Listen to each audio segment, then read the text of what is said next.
Good evening, everybody. Welcome to Dr. Spinac Medicine Lectures. We have started GPAT multiple choice questions discussions. In today's class, let us try to discuss some important expected questions, particularly from sympathetic system. Let's begin the session. In this lecture, actually, I have collected some basic points about adrenergic system and adrenergic receptors. So, in sympathetic system, if any question regarding the basic concepts about receptors, if they ask, you will be able to answer in the GPAT examinations. Let's begin now. So the first question, this is an enzyme which is present in the storage vesicles of adrenergic nerves, converts dopamine into noradrenaline. This is the question. Name the enzyme which is present in the storage vesicles of adrenergic nerves converts which converts dopamine into noradrenaline. In simple, the question he is asking, name the enzyme which converts dopamine into noradrenaline. In the options we have dopamine beta hydroxylase, tyrosine hydroxylase, dopa decarboxylase, N-methyl transferase, monoamine oxidase MEAO, we call it as MEAO, monoamine oxidase, and catechol-O-methyl transferase COMT. So these are different enzymes. Which one of the following enzyme converts dopamine into noradrenaline is the question. To answer this question, let me tell you some basic concepts about these enzymes. First thing, in the sympathetic nervous system, noradrenaline is synthesized particularly in the sympathetic system, and adrenaline is synthesized in the adrenal gland of adrenal medulla. Let me repeat. Noradrenaline is synthesized in the sympathetic nerves, whereas adrenaline is synthesized from the adrenal medulla of, imagine this is kidney, and on the top of the kidney we have adrenal gland. Adrenal gland has two parts, adrenal medulla and adrenal cortex. So from the adrenal medulla, adrenaline is synthesized. So these are two important catecholamines, noradrenaline and adrenaline. Noradrenaline is synthesized, stored and released by sympathetic nerve. Just imagine this is a sympathetic nerve. In this sympathetic nerve, noradrenaline is synthesized. Let me tell you step by step how noradrenaline is synthesized in this sympathetic nerve. First, a basic amino acid, tyrosine, will try to diffuse into the sympathetic nerve or in the brain. In the sympathetic nerve, tyrosine enters into the cytoplasm of the nerve, and this tyrosine is converted into dopa by tyrosine hydroxylase enzyme. Tyrosine hydroxylase. And the dopa is converted into dopamine by dopa decarboxylase. Dopa decarboxylase. Dopa decarboxylase enzyme. Tyrosine is converted into dopa by tyrosine hydroxylase. Dopa is converted into dopamine by dopa decarboxylase. Now the dopamine will enter into the vesicles of the sympathetic nerves, and in the vesicles we have an enzyme which converts dopamine into noradrenaline, and that is dopamine beta hydroxylase. So dopamine beta hydroxylase is the enzyme. Beta hydroxylase is the enzyme which converts dopamine into noradrenaline in the vesicle. Dopamine beta hydroxylase is present only in the vesicle, not in the cytoplasm.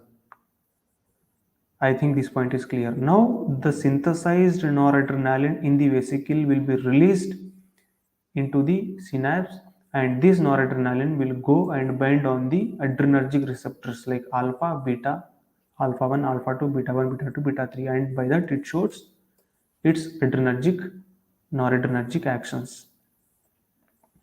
So these are the enzymes which are very important in the synthesis of noradrenaline in sympathetic system.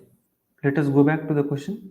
The question he is asking, name the enzyme which converts dopamine into noradrenaline. So dopamine into noradrenaline is converted by dopamine beta hydroxylase. This is the correct answer. Whereas tyrosine hydroxylase converts tyrosine into dopa, whereas dopa decarboxylase converts dopa into dopamine. And N-methyl transferase is an enzyme which actually this enzyme converts noradrenaline into adrenaline. This is very important enzyme. And monoamino oxidase enzyme tries to break down the released noradrenaline in the synapse into dopamine. Dopamine is converted into noradrenaline by dopamine beta hydroxylase, but noradrenaline is converted into dopamine. This is reversible reaction, and that reaction is done by monoamino oxidase. Let me repeat again. Dopamine is converted into noradrenaline by dopamine beta hydroxylase enzyme, whereas noradrenaline is converted into dopamine by monoamino oxidase enzyme. And catechol O methyl transferase COMT enzyme, actually this enzyme is present in liver. Some part of adrenaline and noradrenaline, when it enters into liver, in the liver the COMT metabolizes the adrenaline and noradrenaline into VMA, vinyl, I don't remember the name, VMA, vinylamine mandelic acid. Yes, vinylamine mandelic acid is the metabolic end product that is produced when noradrenaline and adrenaline is broken down in the liver.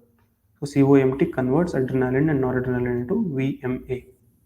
So these are some important enzymes which are very important to understand in sympathetic system. I think this first question is clear to you all. Now let's go to the second question. Let me read out the second question. Effect of activation of alpha 1 receptors. Activation of alpha 1 receptors with adrenergic agonist causes the following effects. So alpha 1 causes what kind of effects is the question. So to understand these, before reading the options for this question, let me tell you about alpha 1 receptors, their locations and their actions. After understanding those concepts, you will be able to answer this question too. See, very simple.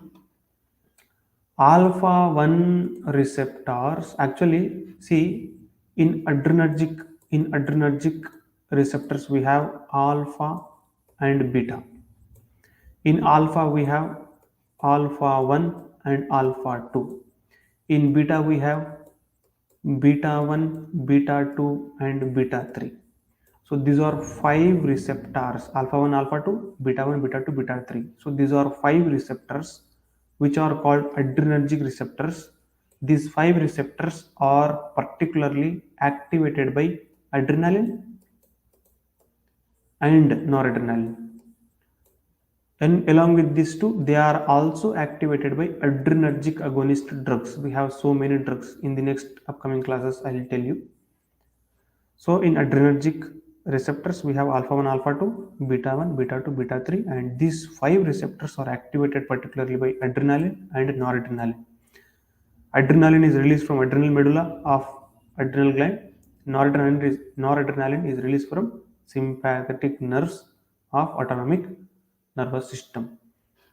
Now, Now we will see the locations of alpha 1 receptors. Alpha 1 receptors are present on blood vessels.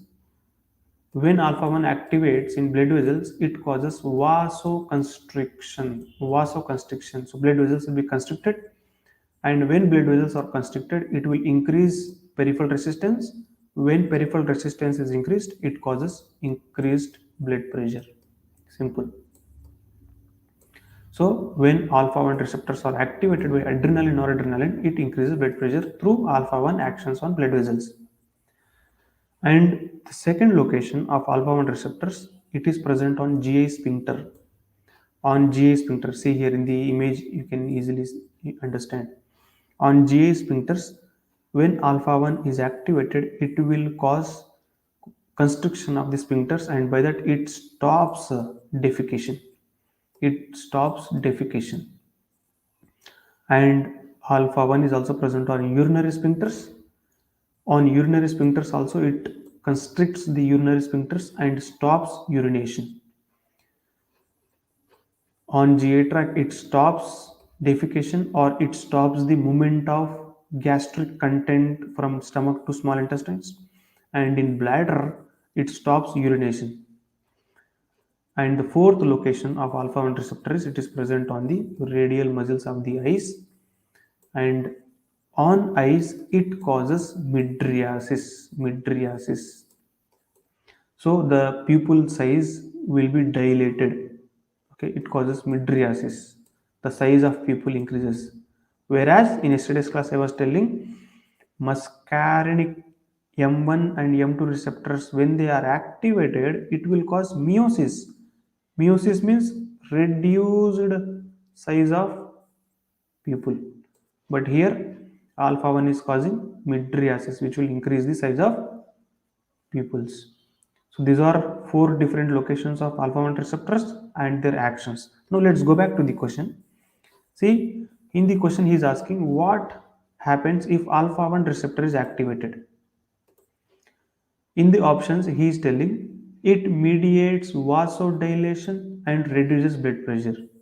No, it causes vasoconstriction and it increases blood pressure. So option A is wrong. It causes meiosis on the eyes. No, just now I told it causes mydriasis. It causes mydriasis. Meiosis means reduced size of pupil, whereas mydriasis means increased size of pupil. So this option is also wrong. And the third option, on urinary sphincter, it increases the tone and causes urine retention. Yes, option C is correct here. On urinary sphincter, it increases the tone. It increase in the tone means it causes sphincter muscle contraction, and by that it stops urination and urine retention. Urine retention means urine will be stopped in the bladder itself. That is called urine retention. So option C is correct. And what he's telling, the fourth option is stimulation of alpha 1 receptors decreases the release of noradrenaline from the sympathetic nerve. There is no role with the fourth option because alpha 1 receptors are not present on sympathetic nerve endings. So option 4 is totally, the location itself is wrong. So here in the second question, option C is correct. I think alpha 1 actions, and if any question is asked about alpha 1 receptors, you will be able to answer. I think second question is clear to you all. Now let's go to third question. Let me read out the third question. Activation of alpha 2 receptors on beta 2 cells. Beta 2 cells of pancreas causes. The question is little bit tricky. See, to understand this, to answer this question, let me tell you some other basic concepts about alpha 2 receptors. Just now we have seen alpha 1, their locations and actions. Now we will see locations of alpha 2 and their actions. See, alpha 2 receptors are present on beta cells of the pancreas, and it stops or it decreases the release of insulin. Let me repeat the point. When alpha 2 receptors on beta cells, if they are activated, it will reduce release of insulin. When insulin release is reduced, what will happen? Patient will develop hyperglycemia. Simple. Glucose levels will elevate in the plasma. And second location of alpha 2 receptors, it is present on ciliary epithelium of eyes. In the eyes, we have ciliary epithelium. In that, it reduces the production of aqueous humor. So secretion of aqueous humor will be decreased on ciliary epithelium. And it is also alpha 2 receptors are also present on sympathetic nerve ending. This is very very important point. Most of the students will skip this point.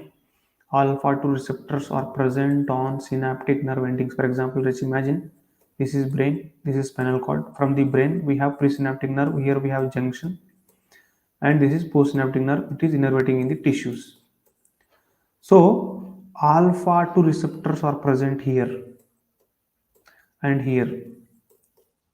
Alpha 2 is also present on this postsynaptic nerve here. When adrenaline is released, what happens? Adrenaline will go and act on the alpha 2, and by activation of alpha 2, it will further decrease the release of adrenaline. So alpha 2 receptor activation will decrease the release of noradrenaline. Simple. Let me repeat the point. If alpha 2 receptor is activated in the presynaptic nerve or at the postsynaptic nerve, presynaptic and postsynaptic nerve, it will decrease the release of noradrenaline. Further release of noradrenaline will be stopped. Simple. So this is third location and third function. And finally, alpha 2 is also present on blood vessels, same like alpha 1. Alpha 1 is present on blood vessels, alpha 2 is also present on blood vessels. So when alpha 2 is activated on blood vessels, it causes vasoconstriction and venoconstriction both.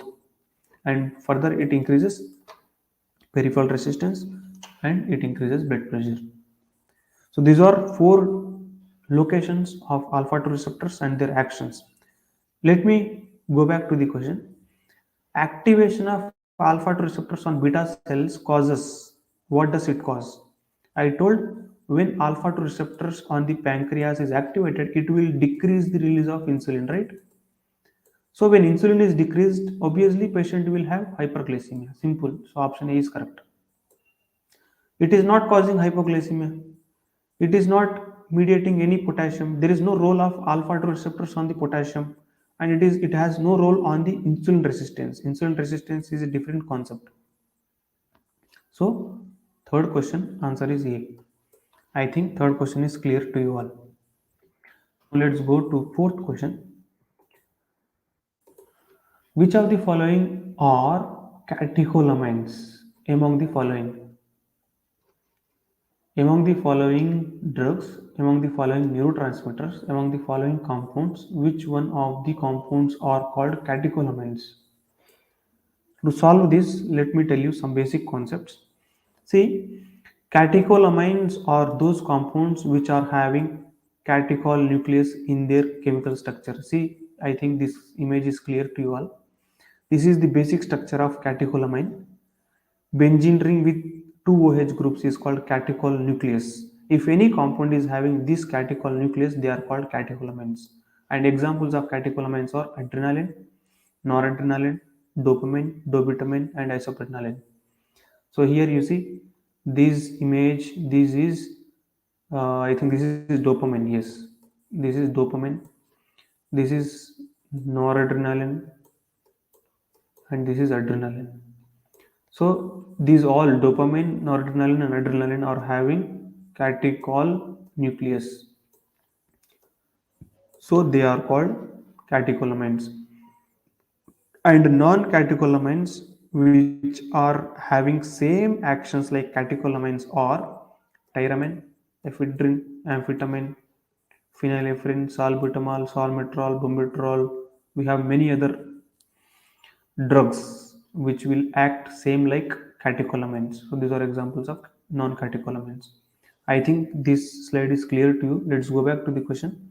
Which of the following are catecholamines of the following? In the options, he has given ephedrine, amphetamine, salbutamol, and dopamine. Ephedrine is a drug, it is a non-catecholamine. Amphetamine is a non-catecholamine. Salbutamol is a non-catecholamine. Dopamine is catecholamine.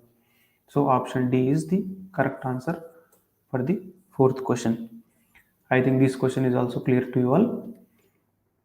Now let's go to fifth question. Fifth question is effect of activation of beta 1 receptors causes hypertension by. Beta 1 receptors causes hypertension, we all know. Okay, but this hypertension is caused by which mechanism? That is the question. So to answer this, let's study some points. Yes, let me tell you some points. I think explanation I did not made the slide. Beta 1 receptors are present on two tissues, mainly on heart and on kidneys. Beta 1 receptors on heart increases, it stimulates all heart actions. It increases positive inotropic effect, it increases positive chronotropic effect and positive gonotropic effect. It increases cardiac output, it increases heart rate, and it increases AV conduction velocity. AV conduction velocity.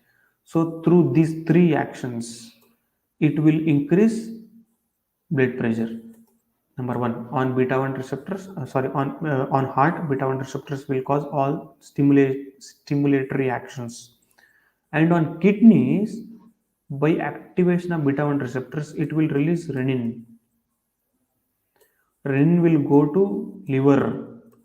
In the liver, renin converts angiotensinogen into angiotensin 1. By the activation of beta 1 receptors in the kidneys, it will release renin. Renin will go to liver. In the liver, we have angiotensinogen protein. This angiotensin protein is converted into angiotensin 1. This angiotensin 1 again goes in the lungs. In the lungs, we have ACE enzyme, ACE, angiotensin converting enzyme. This enzyme converts angiotensin 1 to angiotensin 2. Okay, and this angiotensin 2 will cause increased elevated blood pressure. Angiotensin 2 is very powerful compound and it will cause BP. So these two, by activation of beta 1 receptors on heart and by activation of beta 1 receptors on kidneys, will increase blood pressure. Simple point. So what he is asking, effect of activation of beta 1 receptors causes hypertension by stimulation of heart, yes. By release of renin from the kidneys, yes. And C option is both A and B. Yes, none of the above. So option C is correct for fifth question. I think fifth question is clear to you all. Now let me tell you sixth question. Activation of beta 2 receptors, beta 2 adrenergic receptors causes, what is the action of beta 2 receptors when it is activated? Is the question. So to answer this, let me tell you the locations of beta 2 receptors and their actions. See, these beta 2 receptors are very important receptors and they have many locations. Beta 2 receptors is present on liver. By activation of beta 2 receptors in liver, it stimulates production of glycogenolysis and causes hyperglycemia. From the liver, glycogen is broken down into glucose. On the liver, it increases sugar levels. Simple. Beta 2 is present on skeletal muscles, causes skeletal muscle contraction.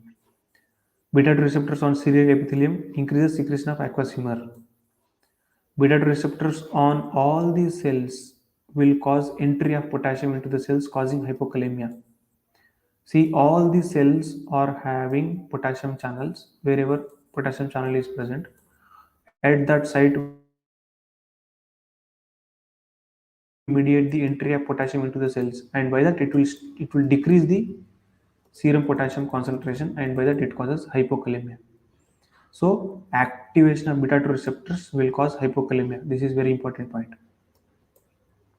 And on bronchioles, beta 2 receptors are also present on lungs. On bronchioles, it relaxes the bronchial smooth muscles and causes bronchodilation. And in uterus, it relaxes the smooth muscles and causes uterine relaxation. And on bladder, this is important, on urinary bladder, urinary bladder smooth muscles. Beta 2 is not present on sphincters. Alpha 1 is present on sphincters, but beta 2 is present on bladders.